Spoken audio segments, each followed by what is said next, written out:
Hi mga kapatid and shalom! Welcome once again sa ating My Day with the Bible. Kayo ba ay mayroong kaibigan or kakilala na every time na kayo ay magkikita, same story palagi ang sinasabi niya sa'yo? Kita kayo 5 years ago, and then last year, last month, last week, yesterday, today, and then baka bukas, makalawa. Yung kwento niya sa'yo ay same story pa rin. I don't know what's your feeling. Pero, di ba, kapag paulit-ulit na lang, same words, same line, same story, walang nabago, parang minsan nakakasawa at nakakairita rin, di ba? So, alam nyo, pagdating sa usapin ng prayer, meron din katuruan ng Panginoong Diyos. At ayon na ayon ng Diyos ang uri ng panalangin na walang kabulang paulit-ulit na lang. Asa ng ating katibayan? Matthew chapter 6 and verse 7. Sabi ng salita ng Diyos, let me quote, "But when you pray, use not vain repetitions as the heathen do, for they think that they shall be heard for their much speaking." So ito po ang diretsuhang mensahe ng Panginoong Kristo pagdating sa usapin ng panalangin. Hindi po kinalulugdan ng Diyos ang uri ng walang kabulang panalangin na paulit-ulit na lang. Same words, same lines, same content. At ang ganitong uri ng panalangin ay katulad ng ritual na ginagawa ng mga heathen o ng mga pagans. Kasi ang mga pagans, they have their set of prayers at paulit-ulit na lang nilang sasaysayin yun every time na sila ay dadalangin sa kanilang Diyos. In other sense, ang vain repeated prayers ay isang uri ng panalangin na memorize ng isang tao. So dahil memorize niya yan, they are able to repeat it again and again kahit ilang araw ang lumipas, kahit ilang taon ang lumipas, mula ng kanilang matutunan ito sa kanilang pagkabata, sa kanilang paglaki, sa kanilang pagtanda, at bago sila pumanaw sa mundong ito, yung prayer na yan ay paulit-ulit lang bibigasin every time na sila tatawag sa kanilang so-called na Diyos. And maliban dyan mga kapatid, hindi nasusukat ang pagtugon ng Diyos sa isang panalangin walang kabulang paulit-ulit na sinasaysay. So same lines, same content, same phrases, same words, hindi mo makukuha dyan ang Diyos mga kapatid. So dahil paulit-ulit mo, memorize mo, hindi mo makukuha ang sagot ng Diyos dyan. And besides mga kapatid, hindi makukuha ang Diyos sa pahabaan ng panalangin.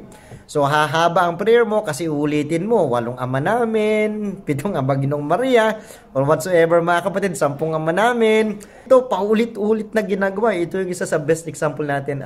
Alam nyo mga kapatid, hindi dyan nasusukot ang pagtungo sa Diyos. And besides, sabi nga natin, hindi kinalulugdan ng Diyos ang ganitong uri ng walang kabulang panalangin na paulit-ulit na lang na binibigkas.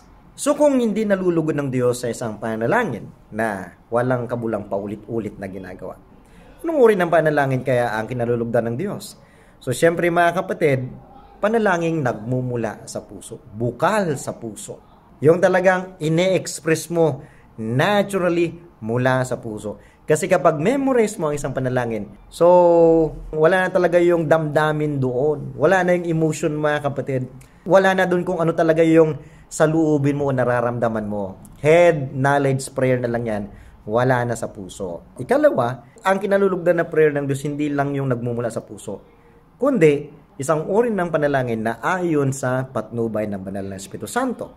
Alam niyo kapag memorize mo yung prayer, uulitin mo na lang ng uulitin yan.